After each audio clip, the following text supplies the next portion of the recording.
Welcome to the AMP Motorization video series. This installment will cover setting the upper and lower limits and adding a favorite position. Select the desired shade in the app and tap the settings icon. The name, room, and limits can be changed from this screen. Setting the upper limit. To change the upper limit, tap Set Top Limit, and when prompted, tap Yes to proceed. The shade will jog once, followed by a long beep. Press and hold the up or down arrow on the right side of the screen for continuous movement. Tap the up or down arrow on the left side of the screen for fine-tuning if needed. When the desired position has been reached, tap Save, and the shade will jog twice and beep 3 times to confirm. Setting the lower limit.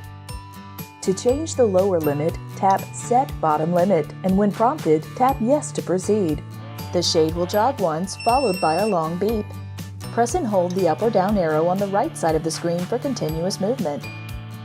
Tap the up or down arrow on the left side of the screen for fine-tuning if needed. When the desired position has been reached, tap Save, and the shade will jog twice and beep 3 times to confirm. Setting a favorite position. To add a favorite position, tap Favorite Position, and when prompted, tap Yes to proceed. Press and hold the up or down arrow on the right side of the screen for continuous movement. Tap the up or down arrow on the left side of the screen for fine-tuning if needed. When the desired position has been reached, tap Save, and the shade will jog twice and beep 3 times to confirm. Tap the star icon to send the shade to the favorite position.